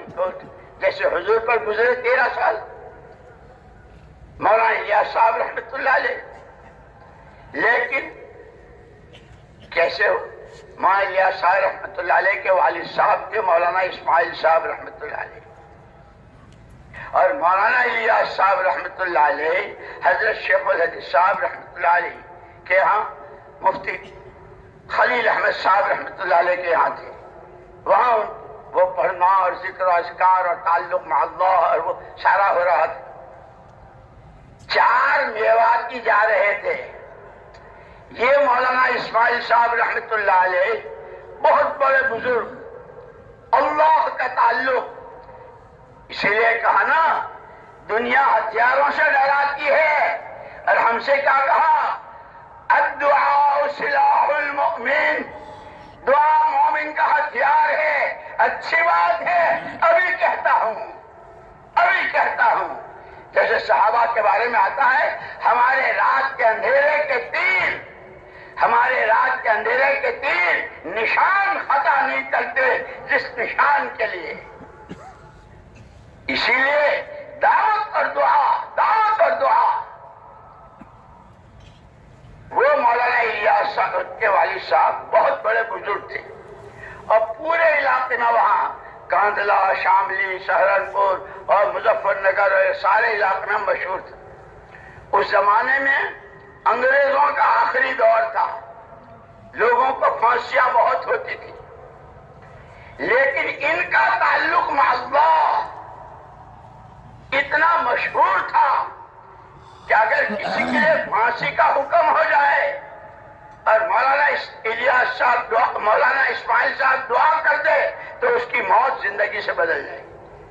بہت مشہور تھے. ان کو ڈر ہوا کہ بھائی کئی لوگ مجھے پتہ نہیں کیا بنا دیں گے. اپنی بزرگی چھپانے کے لیے بھاگ کر آئے تھے بنگلے والی مسجد میں. وہاں ایک مرد ایک عورت، 2 عاشق معشوق تھے، اور وہ جیسی گزار رہے تھے. اللہ نے ان کو بھی پھر ہدایت دے دی، ان سے توبہ کروائی. کیا ہوا بہت لمبی کہانی ہے. ایک دن مولانا اسماعیل صاحب رحمۃ اللہ نے سنا کہ بھائی میں آ تو گیا، کہیں شیطان نے مجھے چکما تو نہیں دیا. اس لیے یاد رکھنا نفس و شیطان جیسے دشمن ہیں، ان کی مکاری، ان کی چالیں، یہ صرف اور صرف اتقوا فراست المؤمن فإنه ينظر بنور اللہ. فرمایا نبی صلی اللہ علیہ وسلم نے، مومن کی فراست سے ڈرتے رہو، وہ نور خدا سے دیکھتا ہے. کون ہمیں پتاشے میں زہر دے رہا ہے؟ کون ہمیں خدا رسول سے دور کر رہا ہے؟ کون ہمیں آخرت سے آنکھیں بند کروا رہا ہے اور کون ہمیں کڑوی دوا پلا کر شرک خفی. حضور نے فرمایا ایک دفعہ حضرت صدیق اکبر رضی اللہ عنہ سے، ابو بکر میری امت میں شرک خفی ایسا چل رہا ہے جیسے اندھیری رات میں کالے پتھر پر کالی چونٹی چلتی ہے. رات بھی اندھیری، پتھر بھی کالا، چونٹی بھی کالی، لیکن وہ چلتی رہتی ہے. یوں کہ اللہ کے غیر سے، اللہ کے غیر سے کسی طرح کی امید، کسی طرح سے اپنے مسئلے کے حل ہونے کا یقین، یہ شرک خفی ہے جو جس کو ہم دیمک کہتے ہیں. شکلیں بہت اچھی، کپڑے بہت اچھے، ماشاءاللہ نماز بھی ہے، روزہ بھی ہے، عمرہ اور حج بھی ہے، اندر ہی اندر وہ ایمان کی جڑ کو کھا رہا ہے. اسی لیے لا الہ میں کہا اللہ کا غیر جس شکل میں ہو. امام یوسف صاحب رحمۃ اللہ علیہ فرماتے تھے تیری دکان سے کچھ نہیں ہوتا، تیرے پیسے سے کچھ نہیں ہوتا. یہ کہنا بہت آسان، لیکن اپنا انکار میں یوں کر دوں گا، میرے پیسے، میری دکان، کہ اس کی مشق کرو نماز میں. تو کیا ہے کہ وہ دیکھ جس مٹی سے بنا ہے تو وہاں جائے گا. یہ تیری حیثیت ہے. کوئی کچھ نہیں، میں بھی کچھ نہیں، کرنے والی ذات اللہ. یہ یقین. اسی لیے ان کے شرک جلی تو پیسوں کو کوئی سیدھا نہیں کرتا، دکان کو کوئی سیدھا نہیں کرتا، عہدے کو، حکومت کو اور سرپنچی کو، جو بھی عہدے ہوتے اس کو کوئی سیدھا نہیں کرتا. لیکن میرے سے میں، میرے سے میں، یہ وہ شرک خفی ہے جو دماغ بڑے قیمتی قیمتی پوشاکوں کو، کیسے کمل، کیسی شالیں، کیسے جو سوٹ کھا جاتی. کیونکہ ایسے ہی یہ شرک خفی اندر سے کھوکھلا. نماز ہے لیکن نماز کھوکھلی ہے. ارے چلہ بھی ہے اور کھوکھلا ہے، 7 مہینے ہیں اور کھوکھلے ہیں، عمرہ اور حج ہے، کھوکھلا ہے. اس لیے یوں کا ایک ہے ایمان موجود جو ہمارے تمہارے پاس ہے، اور اصل ایمان ایمان مطلوب جو اللہ چاہتے ہیں. وَإِذَا قِيلَ لَهُمْ آمِنُوا كَمَا آمَنَ النَّاسُ. وہ ناس کون تھے؟ وہ صحابہ جو یوں کہتے ہیں تعلمنا الایمان ثم تعلمنا پہلے ایمان سیکھا. اور ان کی تربیت حضور پاک صلی اللہ علیہ وسلم نے فرمائی.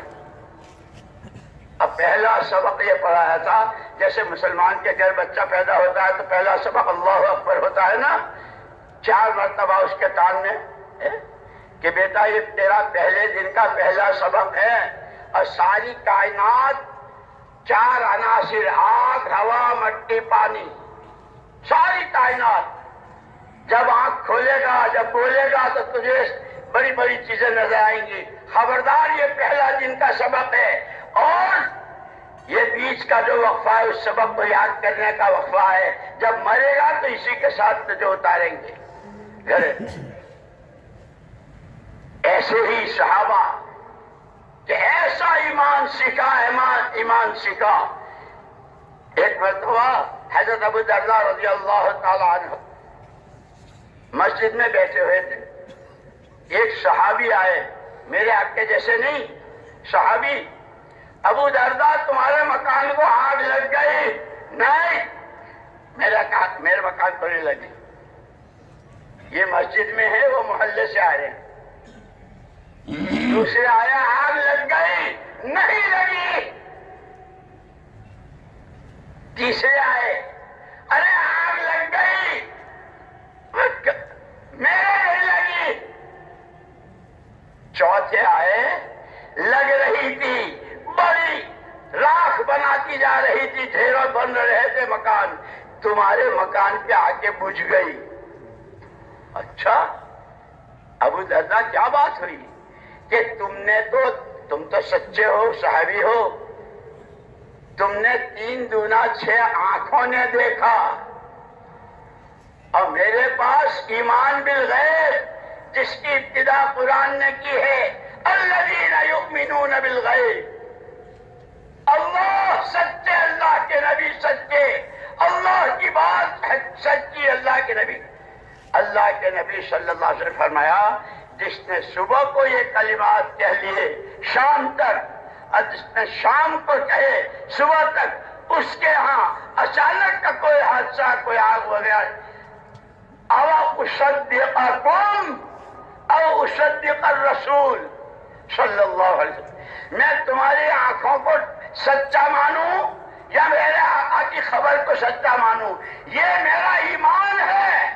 تم تو 3 دنا 6 نا، 6 لاکھ، 6 کروڑ، 6 ارب، اور تمہاری نہیں، ساری مخلوقات کی ساری آنکھیں دیکھ لے، سب دھوکہ کھا سکتی ہے۔ ما ينطق عن الهوى ان هو الا وحی یوحی، اس کو کہتے ہیں ایمان بالغیب۔ ہم ایمان کی تقریریوں کے ایمان سمجھ رہے ہیں، جیسے میں بول رہا ہوں نا، تو ایمان کی باتیں بول رہا ہوں۔ خدا یہ ایمان مجھے دے دے، اس کے لیے مولانا یوسف صاحب رحمۃ اللہ علیہ فرماتے تھے ایمان کی اصل جگہ دل ہے۔ دل تک پہنچنے کے یہ 4 راستے ہیں، آنکھ، زبان، کان اور دماغ۔ سب سے پہلے آدمی کسی چیز کو دیکھتا ہے، ہاں اتنے بڑے آدمی، اتنا سارا پیسہ، ایسی بڑی، ایسا، سب سے پہلے آنکھ سے دیکھتا ہے، اسے زبان سے بولتا ہے، اور جو بولتا ہے اسے سنتا ہے۔ عام طور پر سوتے وقت جب آنکھیں بند ہوتی ہے دل کھلتا ہے، وہ دن بھر جس میں لگا ہے وہ سارا ٹپ ٹپ ٹپ دل کی گہرائی میں اترتا ہے۔ پیسے، نوکری، مجھے یاد آیا ایک مرتبہ ایک صاحب جا رہے تھے دبئی، حضرت جی رحمت اللہ علیہ سے ملنے آئے، میں دبئی جا رہا ہوں، وہ جاب کے لیے جا رہے تھے، تو حضرت نے فرمایا اچھا بھائی تو دبئی کے اللہ میاں کو ہمارا بھی سلام کہہ دینا۔ اللہ حاضر و ناظر ہر جگہ، وہ قادر مطلق فعال لما یرید، جب چاہے، جہاں چاہے، جو چاہے، جیسے چاہے، اس کو راضی کرنا زندگی کا مقصد۔ وہ دولتوں اور حکومتوں اور ٹھیکروں سے راضی نہیں ہوتا، وہ دین سے راضی ہوتا ہے، اور دین ملے گا محمد الرسول اللہ صلی اللہ علیہ وسلم سے، جو ان کی چال چلے گا اور جن کو انہوں نے چلایا۔ والسابقون الاولون من المہاجرین والانصار، وہ مہاجرین اور انصار جن میں مرد بھی، عورتیں بھی، بچے بھی، بوڑھے بھی، جوان بھی، یہ 3 چیزیں جان، مال اور صلاحیت، یہ مشترک ہے پوری بشریت کے درمیان۔ ان کے صحیح اور غلط استعمال پر سب سے پہلے آدمی کی اپنی زندگی متاثر ہوتی ہے۔ آدمی گندا ہوتا ہے، آدمی بگڑتا ہے، اس کا ایمان، اس کی نمازیں جاتی ہے، وہ روزے نہیں رکھتا، وہ جھوٹ بولتا ہے، وہ سودی کاروبار کرتا ہے، وہ کسی کا حق مارتا ہے، وہ کسی پر ظلم کیوں؟ یہ جان ہے، مال ہے، اپنی من مانی سے۔ اللہ جل جلالہ عمن والہ ارحم الراحمین، ارحم الراحمین۔ اس لیے مولانا الیاس صاحب رحمۃ اللہ علیہ ایک عجیب دعا مانگا کرتے تھے، اللہم اصنع بنا ما انت اہلہ ولا تصنع بنا ما نحن اہلہ انت اہل الجود والکرم۔ اے اللہ تو ہمارے ساتھ معاملہ ایسا کر جیسا تو ہے، ہمارے ساتھ معاملہ ایسا نہ کر جیسے ہم ہیں۔ ہم تو بالوں کی جڑوں سے لے کے اندر باہر ظاہر باطن جسم روح گندے گندے ہیں۔ اور تبلیغ میں چلنے والوں کو مولانا الیاس صاحب رحمۃ اللہ علیہ فرمایا کرتے تھے بیت الخلا میں بھی مراقبہ کر۔ ارے بیت الخلا میں مراقبہ تو خانقاہوں میں ہوتا ہے، پیروں کے پاس ہوتا ہے۔ مولانا الیاس صاحب رحمۃ اللہ علیہ فرمایا کہ ہاں یہ جو تم نے پیشاب کیا یہ کیا ہے؟ جس کو اللہ کہتے ہیں ماء مبارکہ، ہم نے مبارک پانی اتارا، جس پانی کے لیے کہا وجعلنا من الماء کل شیء حی، ہر چیز کی زندگی کے راز ہم نے پانی میں رکھے، اس پانی کو تم نے پیا، پیشاب کر کے نکالا، خراب کر دیا نا، وہ ماء مبارک تھا۔ اور کھانا کیسا چکنا چپڑا، اور کیسے تو سارے لے کے کھایا، اور کیسا پاخانہ بنا، فرمایا جس طرح اس پانی کو پیشاب بنایا اور اس کھانے کو پاخانہ بنایا، تم نے تو اپنی نیت، اپنا جذبہ، اپنا خیال، اپنا اندرون، اور پھر تعلیم میں بیٹھے گشت کیا، تسبیح پڑھی اور قرآن پڑھا، کیا بنا دیا تم نے؟ اسی لیے فرماتے تھے سب سے پہلے اپنی نیت، سوائے اللہ کی رضا کے۔ اسی لیے امت کی صفات بیان کی قرآن نے، رحماء بینہم تراہم رکعا سجدا یبتغون فضلا من اللہ ورضوانا۔ محمد صلی اللہ علیہ وسلم اللہ کے رسول ہیں، اور جو آپ کے ساتھ ہیں، ایمان ان کے رگ و ریشے میں، اور ایمان کے خلاف سے ان کے آگ لگ جاتی ہے، آپس میں جیسے ایک ہی ماں باپ کی اولاد، رحماء بینہم۔ جب کوئی مسئلہ آیا، نماز پڑھی اللہ سے کہا، نماز پڑھی اللہ سے کہا، اور اس سارے کے نتیجے تھکتے ہیں، پچتے ہیں، تھکتے ہیں، پچتے ہیں، لگتے ہیں، لگاتے ہیں، جھیلتے ہیں، برداشت کرتے ہیں۔ کیا چاہتے ہو؟ یبتغون فضلا من اللہ ورضوانا، سوائے اللہ کی رضا، سوائے اللہ کو راضی کرنے اور اللہ کے فضل کے اور کچھ نہیں چاہتے۔ جیسے خندق کے موقع پر لوگوں نے، منافقین نے کہا تھا، یہ آیت ہے نا، یہ زندہ جاوید اور یہ جیتے جاگتے گھروں کو نہیں جا سکیں گے، اور یہ تو مریں گے، اور یہ الذین قال لهم الناس ان الناس قد جمعوا لكم فاخشوهم فزادهم ایمانا وقالوا حسبنا الله ونعم الوکیل فانقلبوا بنعمة من الله وفضل لم يمسسهم سوء واتبعوا رضوان اللہ۔ جن کے لیے یہ کہا تھا، یہ گئے ہیں، انہوں نے کیا کہا؟ ان سے کہا ابے لوگوں سے ڈرو، وہ تمہارا یوں کریں گے، اللہ نعم المولا ولا حول ولا قوت الا باللہ، اسی کے قبضے میں، ایسے کہ ذرا برابر کوئی تکلیف چھوئی تک نہیں، اور اللہ کی رضا جو سب سے اونچی دولت ہے اس کے ساتھ واپس گئے۔ اس لیے مولانا یوسف صاحب رحمۃ اللہ علیہ فرماتے تھے، اس دعوت کے لیے سب سے پہلا مرحلہ ہے وجود دعوت کا، دعوت قائم ہو جائے۔ جیسے کوئی آدمی کاروبار کرنا چاہتا ہے تو ایک دم شیر بن جاتا ہے، دکان تلاش کرتا ہے، اس پر کتنا مال لگے گا، کس ایریے میں ہے، کیا چیزیں کپڑے کی، بہت پاپڑ بیلنے پڑتے ہیں، اور کیسی کیسی، یوں کہ دعوت کو قائم کرنے کے لیے مولانا الیاس صاحب رحمۃ اللہ علیہ تو فرماتے تھے، دعوت کے لیے اپنا مزاج کاشکارانہ بناؤ،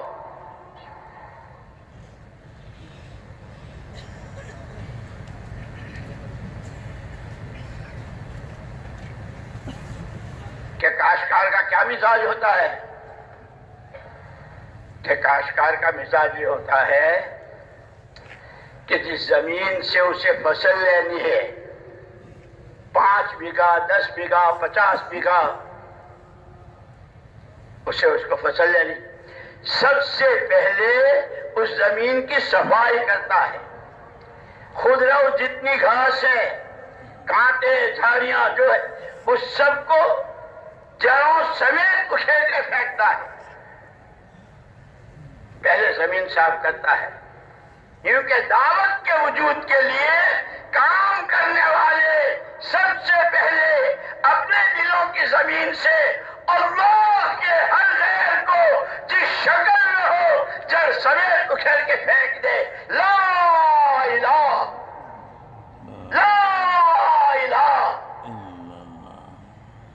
زمینیں دلوں کی صاف ہو جائے. پھر جب زمینیں تیار ہو جاتی ہے، کاشتکار کا بویائی کا زمانہ، اس کا ہاتھ خالی ہوتا ہے. پچھلے سال کا تو سب کھا گیا، اب بیج لانا ہے. بیج بہت مہنگا، کوشش کرتا ہے اچھے سے اچھا بیج لاوے. اگر بیج لاتا ہے تو جس نے کھیتی نہ دیکھی ہو وہ تو اس کو احمق کہتا ہے. دیکھا یہ بیوقوف، اتنے اچھے چاول، اتنے اچھے گیہوں، ارے پوریا بناتا، لڈو بناتا، چپاتیاں بناتا، بچوں کو حلوہ بنا کے یہ مٹی میں ڈال رہا ہے. اسی لیے منافق نے کہا تھا وَإِذَا قِيلَ لَهُمْ آمِنُوا كَمَا آمَنَ النَّاسُ، ان کے جیسا ایمان لاؤ، تو انہوں نے کہا کہ یہ تو بیوقوف ہیں. اب بیوقوف تم ہو یا وہ ہے؟ سَتَعْلَمُ غَدًا إِذَا انكَشَفَ الْغُبَارُ، سَتَعْلَمُ غَدًا إِذَا انكَشَفَ الْغُبَارُ أَكَانَ تَحْتَ رِجْلِكَ فَرَسٌ أَوْ حِمَارُ. کل جب مرے گا، جیسے حضرت علی رضی اللہ تعالیٰ فرماتے ہیں الناس نیام یا اذا ماتوا انتبہوا، لوگ سو رہے ہیں، جب مریں گے تو آنکھ کھلے گی. کل تو پتا چلے گا کہ گھوڑے کے سوار تھے یا گدھے کے سوار تھے، یہ احمق اور یہ بیوقوف تھے یا تم بیوقوف تھے. مولانا الیاس صاحب رحمۃ اللہ علیہ فرماتے تھے اس زمانے میں یہ اچھے سے اچھا بیج لا کر زمین کے حوالے کر دیتا ہے. اتنا سا گیہوں کا دانا، اتنا سا چاول کا دانا، یہ چنا، اوپر منو مٹی، پانی پلایا کیچڑ ہو گیا، وہ گیہوں سڑ گئے. اللہ اپنی قدرت کا مظاہرہ کر رہے ہیں. کتنی رکاوٹیں ہیں اس گیہوں کے دانے کے لیے، اس بھٹے کے لیے، اس چنے کے لیے. لیکن مثلهم فی الانجیل کزرع اخرج شطأه فآزره فاستغلظ فاستوى على سوقه يعجب الزراع ليغيظ بهم الكفار. نظر تو یہ آ رہا ہے کہ گیا نہیں، اس رکاوٹ کو اللہ اپنی قدرت سے دور کرتے ہیں، منو ٹنو مٹی کے نیچے سے کوپل کی شکل میں باہر لاتے ہیں. اس کوپل کو پودے پر پتے، اس پر شاخیں، اس پر پھول، اس پر پھل، اور پھر کہ اس کھیت کی فصل، اس سے گھر والے بھی فائدہ اٹھاتے ہیں، اور بڑا باغ ہے تو اس کے پھل، اس کے میوے، اس کی سبزیاں دنیا میں ایکسپورٹ ہوتی ہیں. مولانا الیاس صاحب رحمۃ اللہ علیہ فرماتے تھے دعوت کے کام کو وجود کے لیے اپنے یہاں دعوت اپنے اصلی شکل کے ساتھ، صحیح اصولوں کے ساتھ، صحیح نہج نبوت کے ساتھ، نبی والے غم کے ساتھ، نبی والے آنسوؤں کے ساتھ، نبی والی دعاؤں کے ساتھ، نبی والی تواضع اور عزت و انکسار کے ساتھ اپنے پاس جو کچھ ہے وہ ایسا لگاؤ جیسے کاشتکار لگاتا ہے. خدا تمہاری محنتوں پر تمہارے ایک ایک مسجد سے، ایک ایک ساتھی سے، جیسے ایک باغ کے ایک پھل کا ایک درخت، اس کے پھل دنیا میں کہاں جا رہے ہیں، ایک ایک ساتھی سے ملکوں اور قوموں کی ہدایت کے اللہ فیصلے کریں گے. اللہ نے ہم کو وہ کام دیا، لیکن فرمایا کہ یہ رکاوٹیں جو اس پہ آنے کے لیے آتی ہے، ان کام کو وجود دینا چاہتے ہیں، کام کرنا چاہتے ہیں. اب ان کی تربیت کا کبھی گھریلو مسائل، کبھی کاروباری مسائل، کبھی سردی گرمی کا مسئلہ اور مختلف مسئلے، کہ اس کام کو کام بنانے والوں کے سامنے جو حال آئے وہ اسے یوں سمجھے میں رب العالمین کا بندہ ہوں، وہ اس راستے سے میری تربیت کر کے اس کے پیچھے مجھے بہت بڑا انعام دینا چاہتا ہے. کہ ایک دور آتا ہے وجود دعوت کا، دوسرا دور آتا ہے کام کرنے والوں کی تربیت کا، کہ جس کے لیے اس کام کے تقاضوں کو پورا کرنے کی وجہ سے جو حال آئے وہ اس کو اللہ کی طرف سے تربیت سمجھے. اب حضور سے زیادہ کچھ ہو سکتا ہے؟ آپ فرماتے جتنا میں ستایا گیا، جتنا مجھے ڈرایا گیا، اور جتنا میرے کسی کے ساتھ نہیں کیا گیا. اللہ کے کیسے پیارے حضور. لیکن آپ پر حال یہ سیرت مبارکہ ہماری آپ کی رہبری کر رہی ہے، یہ واقعات ہماری رہبری کر رہے ہیں. فرماتے تھے جب دعوت وجود میں آتی ہے ساتھیوں کی قربانیوں محنتوں مجاہدوں سے، اور ساتھی بنتے ہیں ان کے اندر تقویٰ، ان کے اندر خوف خدا، ان کے اندر اللہ کو راضی کرنے کا شوق، ان کے اندر اپنی آخرت بنانے کا فکر، اور اپنے ہاتھوں ہر ایک کی آخرت بنے، اپنی جان مال صلاحیتوں کو صحیح مصرف پر لگانا، اور ہر امت اس پر آ جائے. جب اس طرح سے ان کی تربیت ہوتی ہے تو پھر اللہ ان کے لیے مددوں کے دروازے کھولتے ہیں. اذا جاء نصر اللہ والفتح، تیسرا دور آتا ہے اللہ کی مدد کا. ایک آدمی اور اس کی برکت سے کہ پورا علاقہ، پورا خاندان. ہم نے تو برازیل میں بھی دیکھا، وینزویلا، ایک 18 سال کا جوان نظام الدین آتا رہتا تھا حضرت جی رحمت اللہ علیہ کے زمانے میں، دسترخوان پر، دعا میں، بیان میں، جب بھی ملتا احمد صاحب ہمارے وینزویلا میں بھی ایسا اجتماع ہو، ہمارے یہاں بھی جماعت. وہ جوان گیا، اس کو پورے خاندان نے کہا کہ اس کا دماغ چل پڑا یہ تو، لیکن وہ سب کی سنتا رہا. خاندان بہت مالدار، اس کا خاندان اتنا مالدار کہ ان لوگوں نے حکومت سے پہاڑ خریدے اور پہاڑوں میں بنگلے بنائے اس کے بانے اس کے چچا نے. لیکن اس کو یہ لگا رہا. ایک دن ایک جماعت گئی تھی جس میں کویت کے، سعودیہ کے اور ایک اور ساتھی، 3 ساتھیوں کی جماعت کی. راستے میں اچانک حادثہ ہو گیا، تینوں شہید ہو گئے. یہ خود بھی تھا، شہید ہو گئے. جب ان کے جنازے آئے تو ان کا پورا خاندان جمع ہو گیا، اور پورے خاندان نے یوں کہا کہ آج کے بعد ہم اس کام کو اپنا کام بنائیں گے جس کے لیے اس نے جان دی ہے. پھر اس کے والد ایک مرتبہ آئے اور ان کے لیے ان کے بچوں نے دلی میں ہوٹل بک کیا. لیکن وہ جب تعلیم کے وقت میں آئے تو بچوں سے کہا کہ بھائی میرا بستر یہاں لانا، میں تو سب کے ساتھ لیٹوں گا، مجھے ہوٹل میں نہیں رہنا. جب قربانیاں وجود میں آتی ہے اخلاص کے ساتھ، اللہ کو راضی کرنے کے جذبے کے ساتھ، امت پر شفقت و ترس کھاتے ہوئے، خدا کی مخلوق کے لیے راتوں کا آنسو بہاتے ہوئے، تو پھر افراد سے خدا قومیں اور علاقے. سورہ بروج کا واقعہ، وما نقموا منهم الا ان يؤمنوا بالله العزيز الحميد. ایک فرد تھا، اس نے جھیلا، اس پر آئی.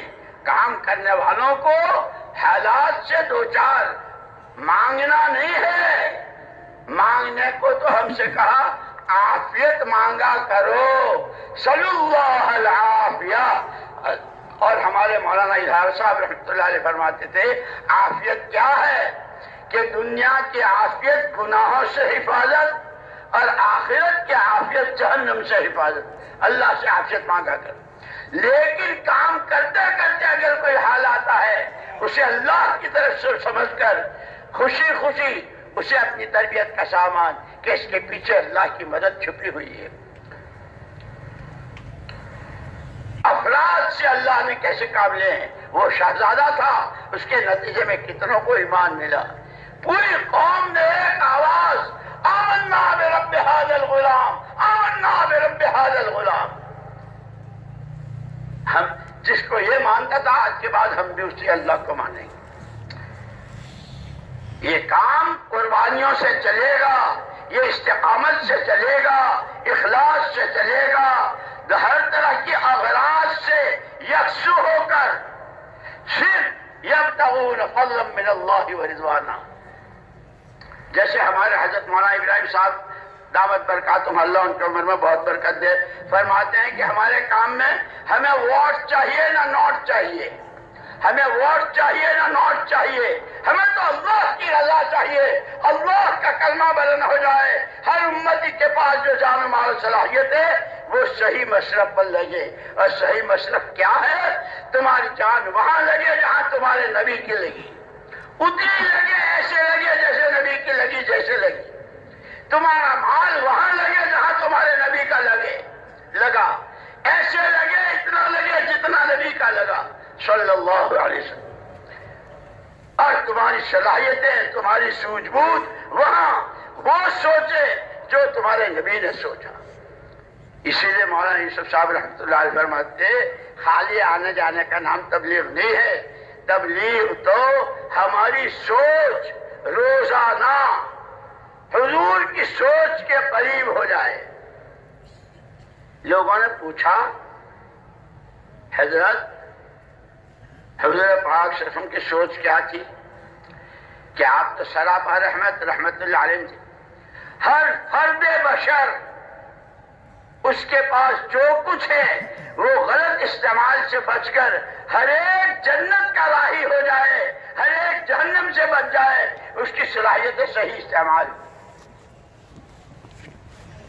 یہ حضرت نے کہہ کر کے مجھے اور آپ کو اور اس پورے مجمع کو اور وہ جو ہمارے غیر ملکی مہمان ہزاروں کی تعداد میں ماشاءاللہ کتنے کتنے ملکوں کے ہیں، سب کے ہاتھ میں مولانا یوسف صاحب رحمۃ اللہ علیہ نے تھرمامیٹر دیا ہے کہ یہ دیکھو ہماری سوچ کیا ہے. جیسے ہماری نماز حضور کی نماز سے کتنی قریب ہو رہی ہے، علم کے حاصل کرنے کا شوق، یہ 6 نمبر حقیقت کے ساتھ زندگی میں ایمان میں روز ترقی، ایمانی صفات، رذائل سے پاکی، گھمنڈ و غرور، کبر و نخوت، بڑا بننے کا ناپاک شوق، اس سے دلوں کی پاکی ہو. یتلو علیہم آیاتہ ویزکیہم ویعلمہم الکتاب والحکمہ. مولانا یوسف صاحب اور مولانا انعام الحسن صاحب رحمۃ اللہ علیہ دونوں شیخ کے ہاں کہنے لگے کہ حضرت ہم تو یہی کہتے ہیں کہ دسترخوان پر پانی مانگے تو گلاس میں، بیت الخلاء میں لوٹے میں، غسل خانے میں بالٹی میں.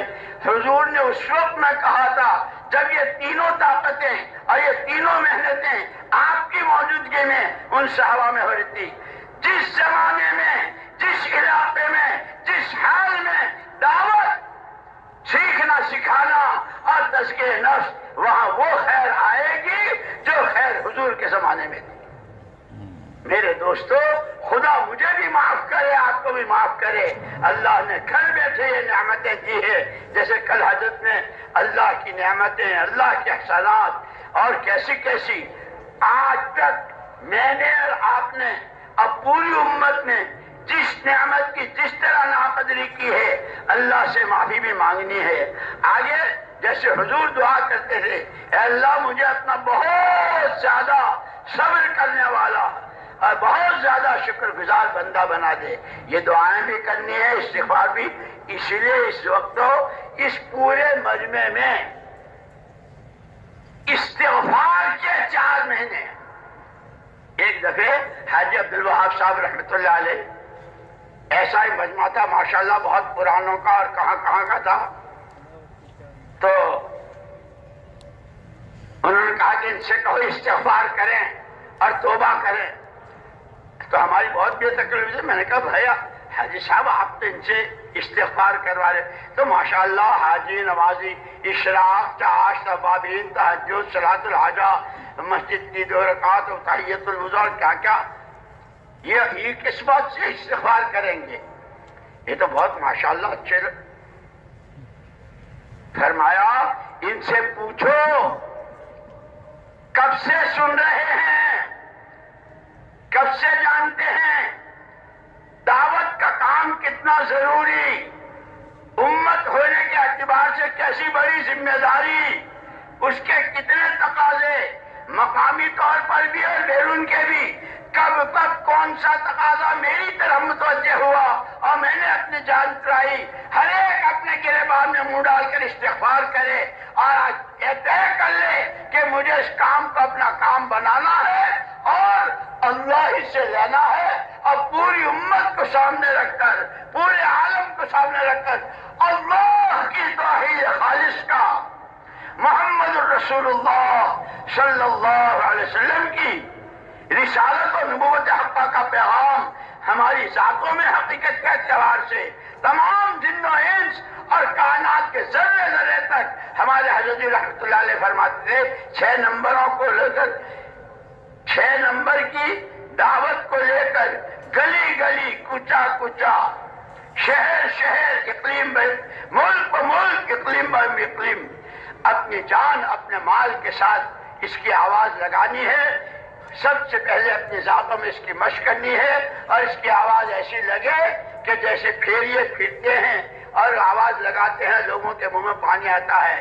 6 نمبروں کی مشق کرتے ہوئے لایانی بیکار سے بچتے ہوئے جان و مال کو اللہ کی نعمت و امانت سمجھتے ہوئے محمد الرسول اللہ صلی اللہ علیہ وسلم کے نمونے پر جیسے صحابہ کرام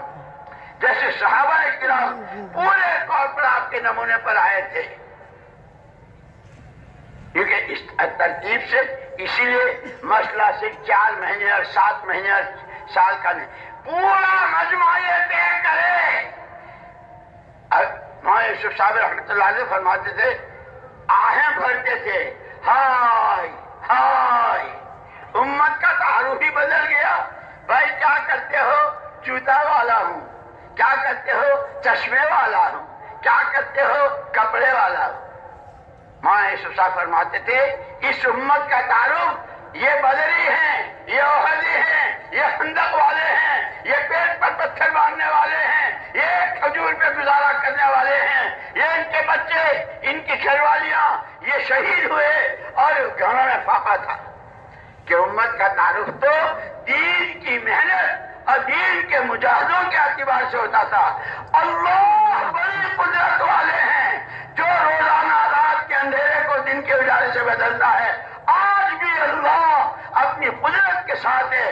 سارا مجمع نیت کرے اللہ پوری امت کے اس قرن اول والے دور کو واپس ایسا کرے کہ اس کا تعارف دین کی محنت، اس کے مجاہدوں اور اس کے تقاضوں پر مر مٹنے والوں کے اعتبار سے ہو. ہمتیں کر کے فرماؤ، سب سے پہلے نیت کرو کہ ہمیں انشاءاللہ اس کام کو اپنا کام بنانا ہے. سب نے نیت کر لی؟ اب کھڑے ہو جاؤ، تقاضے والے تو یہ آئیں گے.